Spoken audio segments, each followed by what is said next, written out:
حضور علیہ السلام نے ارشاد فرمایا کہ میرے اللہ تعالیٰ نے میرے بھائی یوسف علیہ السلام کو حسن صباحت دیا تھا اور مجھے حسن ملاحت دیا۔ عرض کی کہ حضور حسن صباحت کیا ہوتا ہے اور ملاحت کیا ہوتا ہے؟ فرمایا حسن صباحت وہ ہوتا ہے کہ جس پہ نظر ڈالی جائے نظر جم نہ سکے، اور حسن ملاحت وہ ہوتا ہے نظر ڈالی جائے پھر اٹھ نہ سکے، پھر اٹھ نہ سکے۔ تو حضور علیہ السلام نے فرمایا مجھے اللہ تعالیٰ نے حسن ملاحت دیا ہے، پھر اس حسن پہ اللہ تعالیٰ نے ہزارہاں پردے ڈالے، ہزارہاں پردے۔ اگر حضور علیہ السلام کے حسن پہ پردے نہ ہوتے تو یقین جانیے کہ کوئی دیکھنے کی تاب رکھ ہی نہیں سکتا تھا۔ اللہ تعالیٰ نے حضور علیہ السلام، یہ تو تھا ظاہر حسن، اور ظاہر حسن کے ساتھ ساتھ اللہ تعالیٰ نے حضور کو باطن کا بھی حسن عطا فرمایا۔ باطن کا حسن کیسا؟ آپ دیکھیں حضرت نوح علیہ السلام بڑی شان والے ہیں، بڑے عظیم نبی ہیں، 950 سال انہوں نے تبلیغ کی اور 82 مرد عورت ان کے علاوہ کوئی مومن ہی نہیں ہوا، کوئی ایمان ہی نہیں لایا۔ لیکن حضور علیہ السلام کا باطنی حسن دیکھیں کہ حضور علیہ السلام 10 سال مدینہ شریف میں گزارتے ہیں اور وہاں جب تبلیغ فرماتے ہیں تو آپ دیکھیں خطبہ حجۃ الوداع کے موقع پر 1 لاکھ سے زائد افراد حضور کا خطبہ سن رہے ہیں، اور کئی لاکھ لوگ اسلام قبول کر چکے ہیں، اور پھر اپنے تو اپنے غیر بھی مانتے ہیں کہ حضور علیہ السلام کو اللہ تعالیٰ نے جو ظاہر اور باطن کا حسن دیا تھا وہ کسی اور کے پاس نہیں تھا۔ اعلیٰ فرماتے ہیں نا تیرے خلق کو حق نے عظیم کہا، انک لعلی خلق عظیم، تیرے خلق کو حق نے عظیم کہا، تیری خلق کو حق نے جمیل کیا، کوئی تجھ سا ہوا نہ ہوگا شہا، تیرے خالق حسن و ادا کی قسم۔ اب یہ حضور علیہ السلام کا ظاہری بھی حسن ہے، باطنی بھی حسن ہے، اور حضور علیہ السلام نے پھر پتہ کیا فرمایا کہ یہ جو میرا ظاہری اور باطنی حسن ہے نا،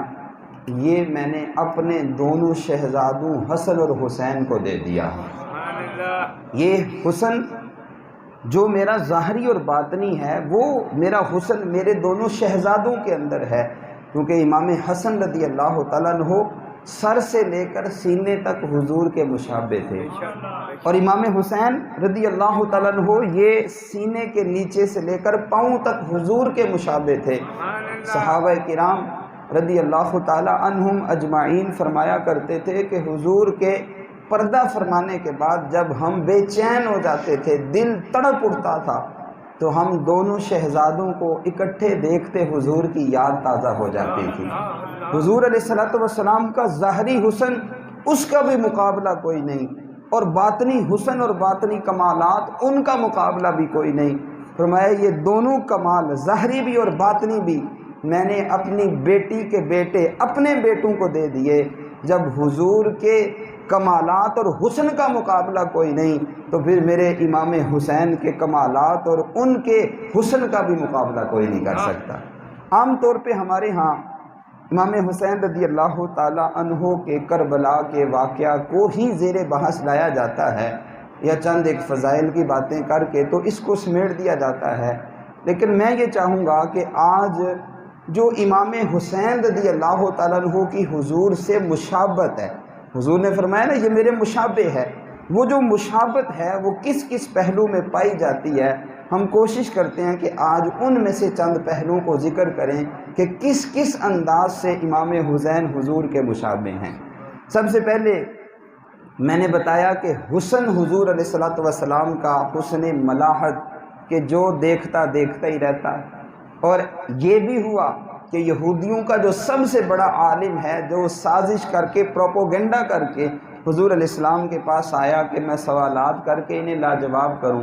لیکن حضور کا چمکتا چہرہ دیکھ کے کلمہ پڑھ کے مسلمان ہو جاتا ہے۔ جنہوں نے دیکھا اور جو تعصب کی عینک پہن کے دیکھتے ہیں تو وہ پاس رہ کے بھی ابو جہل ہی رہتے ہیں، اور جو تعصب سے نہیں محبت سے دیکھتے ہیں وہ دور رہ کے بھی داتا گنج بخش حجویری بن جاتے ہیں۔ تو یہ اپنی اپنی سوچ اور اپنی اپنی نظر ہے۔ تو حضور علیہ السلام کا ظاہری حسن لاجواب، اور امام حسین رضی اللہ تعالیٰ عنہ کہ اگر آپ ظاہری حسن کی بات کریں نا تو یہ تو آپ سب کو پتہ ہے کہ کربلا کے میدان میں ظلم و ستم کی آندیاں چلاتے ہوئے اس خاندان مصطفیٰ صلی اللہ علیہ وسلم بلکہ حضور کے گلشن کے یہ جتنے پھول تھے ان سب کے سر تن سے جدا کر دیے گئے تھے، اور ان بدبختوں نے، یزیدیوں نے نیزوں کے اوپر، تلواروں کے اوپر ان مقدس سروں کو لٹکایا ہوا تھا دنیا کے انعام کے لالچ میں۔ جب ابن زیاد، عبید اللہ ابن زیاد جو کوفہ کا گورنر تھا، وہ عبید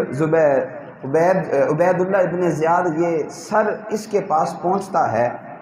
اور امام حسین رضی اللہ تعالیٰ عنہ کا نورانی چہرہ جب اس کے سامنے آتا ہے تو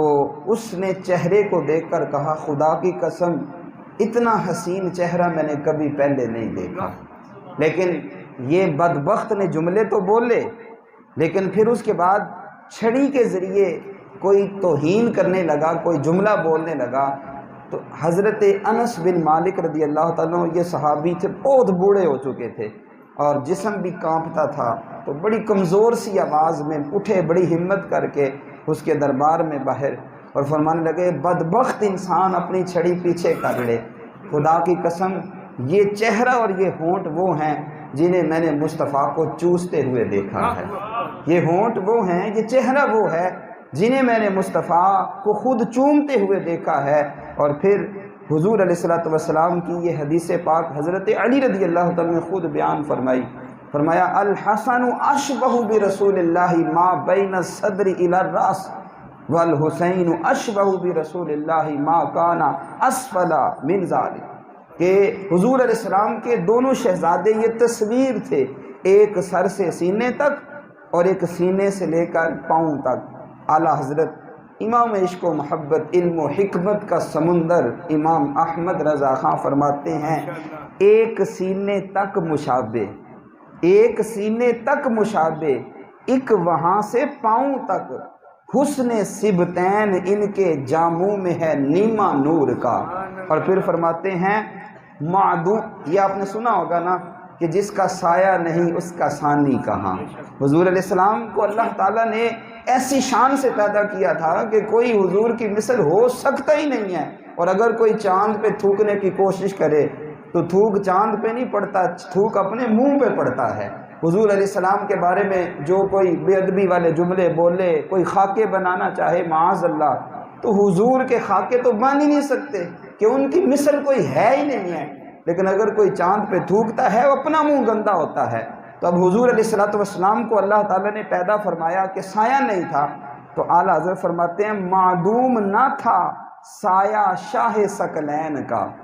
معدوم نہ تھا سایہ شاہ ثقلین کا، اس نور کی جلوہ گاہ تھی ذات حسنین، یعنی وہ نور کا جو اظہار تھا وہ حسنین کریمین کی ذات میں ظاہر ہوتا تھا۔ اور پھر فرماتے ہیں تمثیل نے اس سایہ کے دو حصے کیے، حضور کا سایہ نہیں تھا نا، لیکن تمثیل نے، مثال بیان کرتے فرماتے ہیں تمثیل نے اس سایہ کے دو حصے کیے، آدھے سے حسن بنے ہیں آدھے سے حسین، آدھے سے حسن بنے ہیں آدھے سے حسین۔ یہ تھی حضور علیہ السلام کی ظاہری اعتبار سے مشابہت۔